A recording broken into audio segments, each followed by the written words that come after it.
सास का घूंघट पार्ट 5। अब तक हमने देखा कि पंचायत के फैसले के अनुसार घर की सारी औरतें खंडहर में रह रही हैं। अब देविका के सामने सबसे बड़ी चुनौती ये है कि घर की औरतों को आत्मनिर्भर कैसे बनाया जाए। देविका ये सब सोच ही रही थी कि तभी उसकी नज़र मिट्टी के बर्तनों पर गई। अरे, ये इतने सुंदर सुंदर मिट्टी के बर्तन किसने बनाए हैं? ये बर्तन तो माँ जी और चाची जी ने बनाए हैं। अरे वाह, इतने सुंदर बर्तन तो मैंने आज तक नहीं देखे। माँ जी, चाची जी, आपने ये कहाँ से सीखा? अरे बहू, ये तो हम बचपन से बनाते आ रहे हैं। ये स्टील, पीतल और कांच के बर्तन तो अब चले हैं। पहले तो मिट्टी के बर्तन में ही लोग खाना खाते थे। ठीक है, तो हम दोबारा से मिट्टी के बर्तनों में लोगों को खाना खाना सिखाएंगे। वीना दीदी और सुजाता भाभी, आप दोनों बताओ, आप दोनों को क्या क्या आता है? मुझे तो खाना अच्छा बनाना आता है। बस खाना बनाने के अलावा मैंने कभी कुछ किया ही नहीं। और वीना दीदी, आप बताओ, आपको क्या क्या आता है? पता नहीं, मैंने बचपन से यही सुना है कि लड़कियों को ये नहीं करना चाहिए, लड़कियों को वो नहीं करना चाहिए, इसलिए मैंने कभी कुछ किया ही नहीं। देविका, वीना को सिलाई, कढ़ाई और बुनाई बहुत अच्छी आती है। हाँ, आती तो है लेकिन बहुत अच्छी नहीं। बहुत अच्छी भी आ जाएगी। अब देविका और बाकी सभी औरतें गांव में सबके घर जाती हैं और गांव की सभी औरतों से मिलकर कहती हैं, भाभी जी, अगर आपको अपने या अपने घर वालों के लिए कपड़े सिलवाने हो तो आप मुझसे ही सिलवाना। बहन जी, मिट्टी का चूल्हा, बर्तन या मटका बनवाना हो तो मुझसे ही बनवाना। मैं और विमला दीदी आपके घर के सारे बर्तन बना देंगे। भाभी, आप कभी किसी काम में व्यस्त हो और खाना ना बना पाओ ना, तो आप मुझे बता देना। मैं आपके घर के लिए खाना बना दूंगी। वो क्या है ना, आप तो सारा दिन खेतों में काम करती हो और कभी कभी खाना भी नहीं बना पाती होंगी, इसलिए। इस तरह घर की औरतें जी जान से अपने अपने कामों में लग जाती है। धीरे धीरे उनका काम बढ़ जाता है और वो अपने खंडहर को ठीक करने में लग जाती हैं। वहीं दूसरी ओर घर के सारे आदमी घर का काम संभाल नहीं पा रहे थे। अरे भाई कल्याण, चाय तो पिला दे। जमाना हो गया अच्छी चाय पिए हुए। आप भी ना घर के दामाद से क्या क्या काम करवाते हैं। अभी लाता हूँ चाय। कल्याण, तुम दामाद नहीं बेटे हो, इसलिए इस घर के सुख दुख, घर के काम और बाहर के कामों में तुम्हारा सहयोग तो होना ही चाहिए ना। इतने में कल्याण चाय बनाकर ले आता है।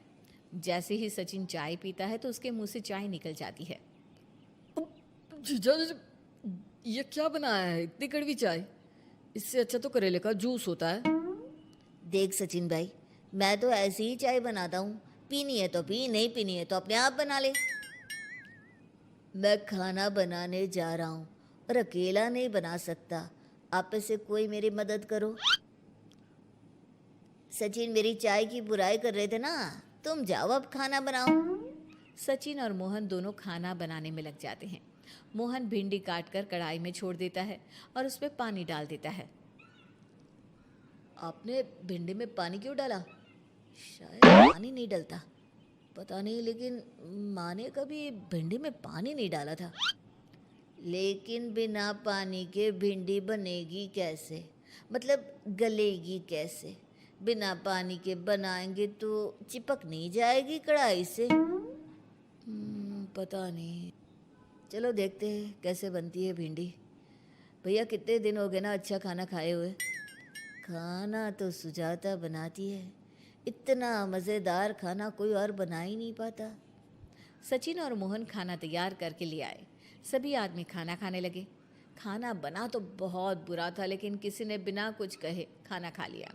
तभी जोगिंदर ने कहा, घर की हालत कितनी बुरी हो रही है, जगह जगह जाले लगे हैं। 2 दिन से तो किसी ने झाड़ू भी नहीं लगाई घर की। हाँ, और घर में गंदे कपड़ों के ढेर लगे हैं। मेरे पास तो ये आखिरी कुर्ता ही बचा है पहनने के लिए। कल्याण, मोहन, तुम किसी नौकर को रख लो ना। हमने एक दो लोगों से बात की थी नौकर के लिए, लेकिन कोई घर में काम करने के लिए तैयार ही नहीं है। गांव के सभी लोग खेतों में ही मजदूरी कर रहे हैं।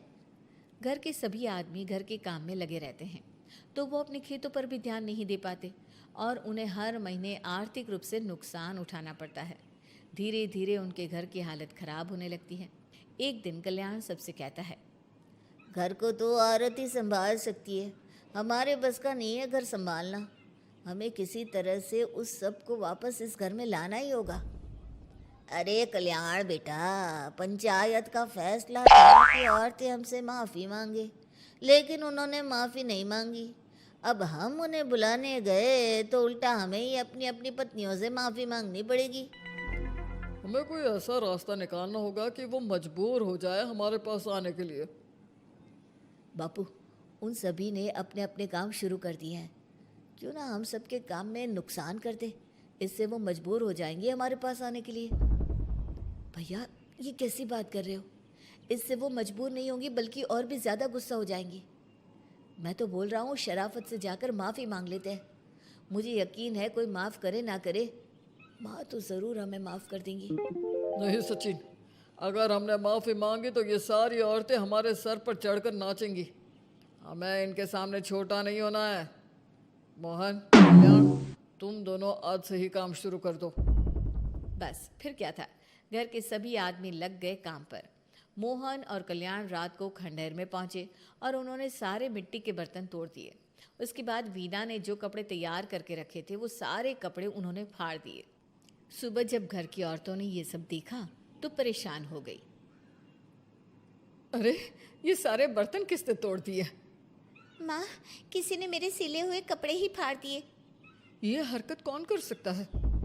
और कौन करेगा भाभी, ये सब उन आदमियों की हरकत है। जब किसी तरह से हमें झुका नहीं पाए तो हमारे काम बिगाड़कर हमें परेशान कर रहे हैं। सभी औरतें दुगनी तेजी से काम में लग गई। उन्होंने दिन रात मेहनत की और उस खंडहर को महल की तरह बना दिया। उनके काम की तारीफ सुनकर दूर दूर के गांव से लोग आने लगे और उनसे अपना काम करवाने लगे। एक दिन सभी औरतें बैठकर खाना खा रही थी, तभी विमला ने देविका से कहा, देविका, हम कभी सोच भी नहीं सकते थे कि हम अपनी मेहनत से अपने लिए इतना बड़ा और इतना अच्छा घर बना लेंगे। देविका बहू, आज हमें इस बात का एहसास हो रहा है कि हम तो सिर्फ सांस ले रहे थे, जीना तो हमें तुमने सिखाया है। मुझे तो अब भी यकीन नहीं हो रहा कि मेरे पति की पहचान के अलावा भी मेरी कोई पहचान है। गांव के सब लोग मुझे सिर्फ मोहन की पत्नी के रूप में जानते थे, लेकिन अब सारा गांव मुझे जानता है। देविका, मैं कुछ ही दिन में इस गांव में एक अच्छा सा होटल खोलूंगी और मैं एक बुटीक खोलूंगी। मैं यहाँ गांव की लड़कियों के लिए एक स्कूल खोलना चाहती हूँ, यही मेरा सपना है। सभी औरतें खाना खाकर सो जाती है। रात बहुत ज़्यादा हो गई है, लेकिन देविका को नींद नहीं आ रही थी। तभी उसे किसी के कदमों की आवाज़ सुनाई दी। पहले तो देविका थोड़ी डर गई, लेकिन उसने हिम्मत करके उठकर देखा तो उसके सामने सचिन खड़ा था। सचिन, तुम यहाँ क्या कर रहे हो? कहीं तुम मेरा कोई नुकसान तो करने नहीं आए? मेरे पास तो किताबों के अलावा कुछ नहीं है, फाड़ना चाहो तो फाड़ सकते हो। देविका, मैं तुम्हारा कोई नुकसान करने नहीं आया हूँ, बस तुमसे माफ़ी मांगने आया हूँ। क्या? रात के अंधेरे में चोरों की तरह तुम मुझसे माफ़ी मांगने आए हो?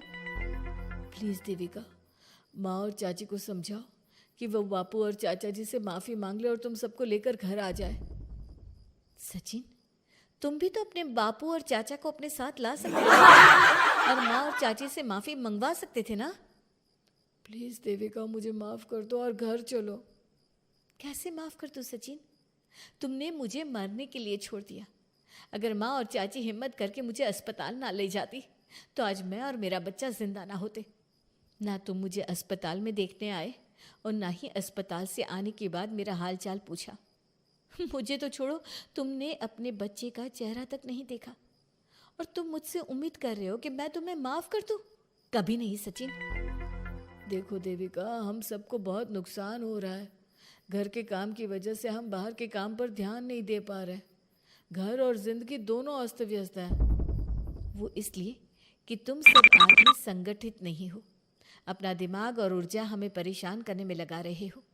और हम औरतें संगठित हैं, हम अपना दिमाग और ऊर्जा अपनी प्रगति में लगा रहे हैं। इसलिए हमने खंडहर को भी महल की तरह कर दिया और तुम्हारी हवेली खंडहर की तरह लगती है। सचिन देविका से बार बार माफ़ी मांग रहा है। क्या सचिन को अपनी गलती का सच में पछतावा है या फिर ये घर के आदमियों की कोई नई चाल है? ये जानने के लिए आपको हमारे आने वाले एपिसोड का इंतज़ार करना होगा। और हाँ, कमेंट करके हमें ये भी ज़रूर बताइए कि क्या देविका को सचिन को माफ़ कर देना चाहिए? क्या उसे सब कुछ भूलकर सचिन के साथ अपना घर बसाना चाहिए या फिर सचिन को भूल जाना चाहिए?